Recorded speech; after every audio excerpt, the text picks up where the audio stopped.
Assalamualaikum warahmatullahi wabarakatuh. Halo sobat keren, selamat datang di podcast Sapa Bangga Kencana, ruang ngobrol inspiratif seputar program pembangunan keluarga, kependudukan, dan keluarga berencana.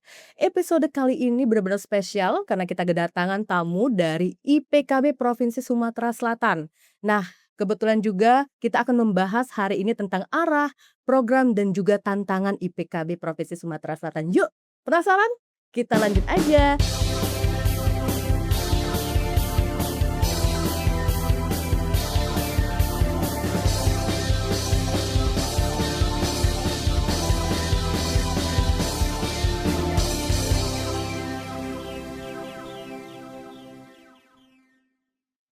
Halo Kak, selamat datang. Kak Faisal ya, Ya, Kak Faisal Anwar SIKOM.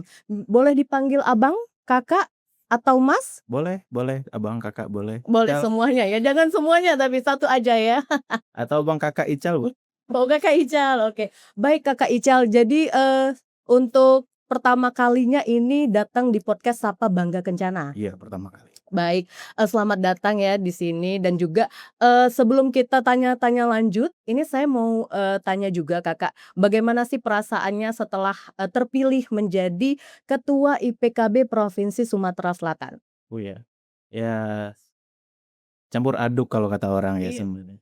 Jadi memang dari awal nggak ada kepengenan pengen jadi ketua gitu, tiba-tiba karena teman-teman semua sudah berkumpul, kita pengen sesuatu perubahan di IPKB ini, kita mencari calon ketua yang cocok untuk waktu itu, anggaplah timnya kita gitu kan. Sip. Tapi karena nggak ada yang ketemu, ya karena ada saya di situ kayak terpaksa. Sebenarnya terpaksa tapi akhirnya saya enjoy banget gitu, Enjoy udah udah lumayan enjoy sekarang. bener, Sudah oke oke. kita semakin paham karena memang sebelumnya juga kan saya kan kurang aktif sebenarnya di IPKB karena, di DPC juga jabatan sebagai wakil, jadi lebih apa ya, ketua DPC itu yang lebih sering jalan, sering keluar, tapi saya sering dampingin ya sedikit banyak tahu. Tapi ketika kita jadi ketua, ternyata lebih ribet ya gitu, lebih lebih tertantang lagi kita untuk, di IPKB ini. Jadi untuk sekarang sudah lumayan enjoy, kita sudah tahu, kita sudah mulai membangun jaringan komunikasi sama teman-teman di DPD di provinsi lain juga, jadi sekarang kita sudah mulai santai dan enjoy. Jadi enak deh sekarang. Baik, jadi awalnya terpaksa, jadi sekarang tergugah ya Banget. rasanya ya. Baik, jadi lebih semangat dong Kak? Iya dong, lebih semangat pasti. Baik, siap.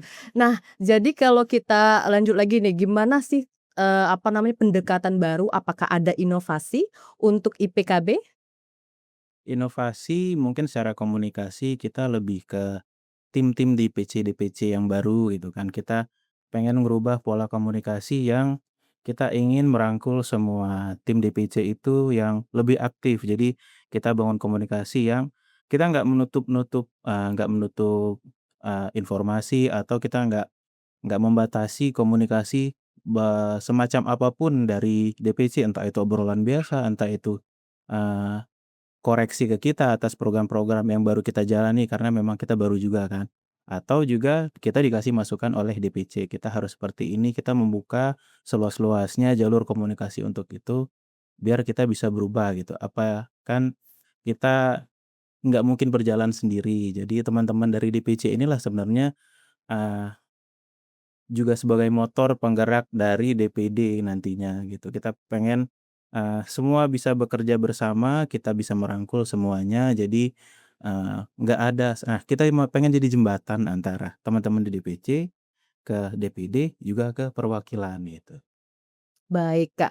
Jadi memang membutuhkan kolaborasi yang sangat Ya, baik ya. kolaborasi. Baik, siap. Mhm. Jadi kalau untuk tantangannya sendiri gimana, Kak? Karena Kakak juga tadi baru dan Mhm. juga tadi memang sudah tergugah untuk lebih semangat, tantangannya apa sih, Kak? Tantangan sebenarnya lebih yang sekarang ini kita hadapi itu lebih ke tantangan ke internal ya. Iya. Tantangan internal di sini lebih ke, ya itu tadi, ke komunikasi. Kita masalah masalah kita tuh nggak kayak di misalnya Jawa Tengah tuh. Jawa Tengah tuh antar kabupaten ke kota, ke kabupaten satu lagi tuh kan dekat-dekat dan mudah juga gitu untuk dijangkau. Sedangkan kalau kita di Sumsel ini kan dari Palembang ke Musirawas tuh udah berapa jam tuh, Mmm. belum lagi masalah kondisi jalan tuh, aduh males kita ke sana gitu kan.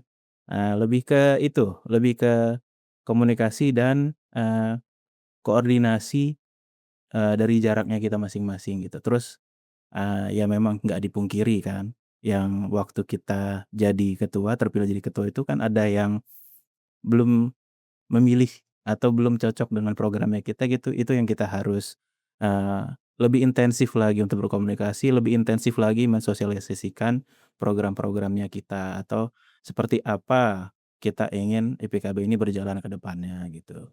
Baik. Tapi kalau untuk, apa namanya, di komunikasi ya, dari sisi komunikasi apakah sudah ada grup gitu, sudah ada apakah aktif di situ? Oh ya, aktif sekali. Kalau Aktif sekali ya, baik.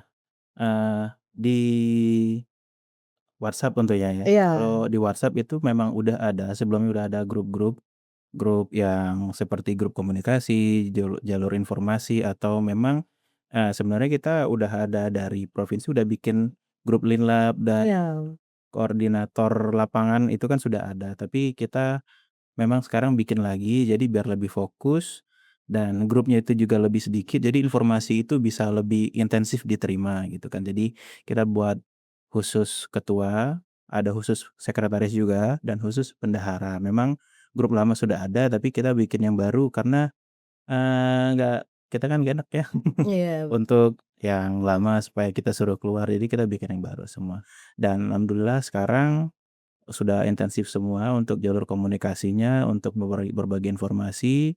Jadi ketika satu informasi dapat dari misalnya seperti kemarin Bu, dari perwakilan ada satu informasi kita masukin ke grup kita, ya udah sekarang udah sampai semua sekarang. Oh, baik. Nggak lagi informasi itu terputus di grup itu, nggak di-forward sama teman-teman di DPC, nggak lagi seperti itu.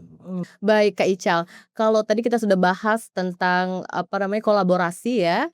Jadi sekarang saya mau tanya terkait program Presiden Prabowo Subianto. Nah, saat ini kan kita ada MBG ya, MBG 3B, yaitu Busui, Bumil, dan juga Balita. balita non PAUD. Nah, ini saya mau tanya terkait keterlibatan dan juga tantangan Mhm, antara MBG dan juga, IPKB. iya benar.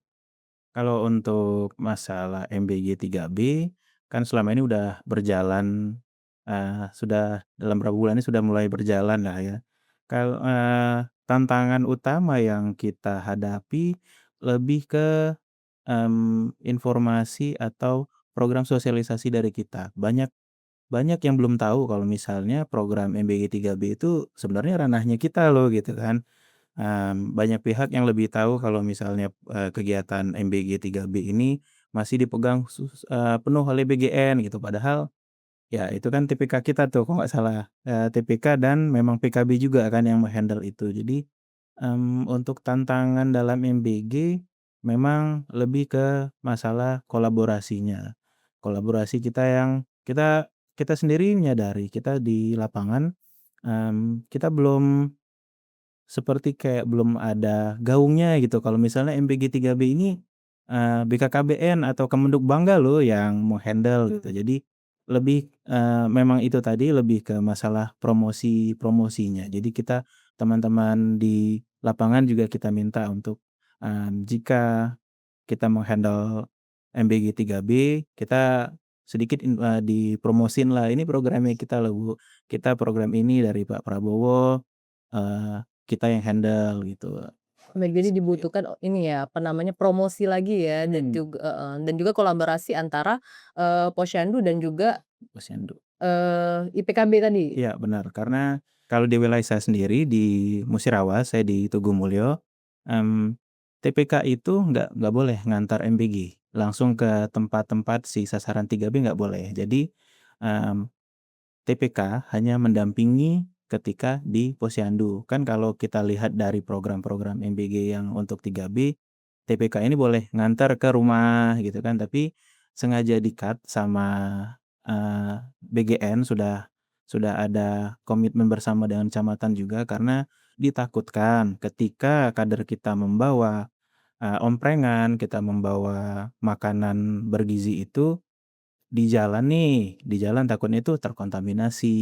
Jadi memang, itu tadi jadi tantangan juga karena setiap setiap SPPG itu punya peraturan masing-masing untuk entah mungkin hygiene-nya, entah mungkin jalur transportasinya. Kita nggak bisa, apa ya, kayak di kota memang dari sini jalan ke sana, nggak ada wilayah-wilayah entah itu yang perairan, kita nggak tahu kan seperti itu. Jadi, tantangan ke depan kalau untuk MBG lebih ke memang ke TPK nanti titik beratnya. Selain tadi masalah informasi, program ini sebenarnya ke kita gitu, ke dari apa, ke BKKBN, Kemenhub Bangga. Rencana apa lagi yang akan dilaksanakan oleh IPKB? Mungkin kalau rencana kita memang apa ya, menyelesaikan program, pelaksanaan program, tapi dalam perjalanannya gitu kan, kalau kami lihat, malah bisa jadi tantangan tambahan gitu, seperti peraturan atau kebijakan-kebijakan gitu kan di apa ya, di zaman yang serba konvergen ini gitu kan, tiba-tiba, datanglah surat terbaru, ada program baru lagi gitu. Jadi, kita mempersiapkan diri untuk bisa lebih dinamis gitu kan. Jadi nggak hanya apa ya, berpatokan pada satu program yang harus kita selesaikan. Jadi ya, seperti sebelumnya gitu, kita nggak pernah tahu tuh ada program tambahan, program quick win itu kan kita Mmm. sebelumnya kan bekerja, kita melaksanakan sesuai dengan program-program BKKBN Bangga Kencana gitu kan. Tapi ketika kita dapat Pak Menteri baru nih, kayaknya Pak Menteri kita nih memang lebih, apa ya, lebih semangat kayak Iya. dan memang program-programnya, mmm, sangat, apa, sangat sangat cocok untuk zaman sekarang gitu. Di mana informasi semakin semakin konvergen, semakin dinamis gitu. Jadi kita mempersiapkan diri juga untuk bisa mengikuti perkembangan zaman, juga perkembangan dari kebijakan-kebijakan yang ada di kementerian. Jadi, lebih lebih ke ini ya, lebih untuk mengembangkan diri supaya bisa lebih dinamis dan bisa mengikuti program-program yang sebenarnya nggak harus kita, apa ya, nggak harus terpaku pada program-program yang lama, karena yang baru-baru ini, eee, adalah perkembangan dari program yang lama terus dikembangkan lagi dan berkolaborasi dengan kementerian-kementerian gitu kan. Kayak sekarang kita kayak kayak tadi tuh, kayak tadi ada kita berkolaborasi dengan BGN, TPK kita, terus juga kemarin itu ada ASRI gitu kan. Asri. Saya dikasih tahu program ASRI itu cuma berapa hari sebelumnya, tapi, ternyata pas saya lihat di Instagram-nya Kemenhub Bangga, BKKBN Pusat itu, semua provinsi bisa ini tuh, semua provinsi melaksanakan. Berarti kan memang kita dituntut untuk dinamis. Jadi kalau untuk support untuk program pemerintah ke depannya, BPKB memang itu tadi, kami sudah mempersiapkan diri untuk bisa dinamis, untuk bisa mengikuti perkembangan dan, program apapun itu memang kita harus dukung dan kita harus beriringan dengan program itu gitu. Selain dengan program kerja kita yang memang sebenarnya kan turunan dari DPP nih, kita harus melaksanakannya juga. Jadi, di samping program kerja dari DPD, kita juga harus ikut, mengikuti perkembangan dan mengikuti kebijakan-kebijakan yang ada dari pusat juga. Baik, jadi memang dituntut untuk adaptif ya, Kak, Adaptif, ya? Oke. Nah, jadi untuk pesan dan kesan nih, Kak, apa yang ingin disampaikan ke penyuluh KB untuk menjaga, solidaritasnya dan juga profesional dalam menjalankan tugasnya? Oh iya, kita kemarin tuh sempat bikin tagline waktu, Musda IPKB Jawa Tengah. Jadi kita punya tagline, eee, "Solid, tumbuh, dan berkarya." Jadi kami harapkan teman-teman PKB bisa lebih solid, bisa terus berkembang, bisa terus belajar, bisa terus mengikuti perkembangan zaman, juga terus bekerja dengan sepenuh hati dan berdedikasi terhadap apa yang kita kerjakan. Gitu aja kayaknya ya. Baik, Iya. terima kasih banyak kepada Kak Ical atas waktu dan kesempatannya dan juga pengalaman dan pesan dan kesannya ya. Semoga kepengurusan IPKB Provinsi Sumatera Selatan ini membawa manfaat yang besar, semakin inovatif, dan juga memberikan dampak yang nyata bagi keluarga Indonesia khususnya di Provinsi Sumatera Selatan. Baik, demikianlah podcast kita hari ini. Terima kasih kepada Sobat Keren dan nantikan podcast Sapa Bangga Kencana selanjutnya bersama saya, Host kesayangan kalian Desti Anita Putri. Bye-bye. Assalamualaikum warahmatullahi wabarakatuh.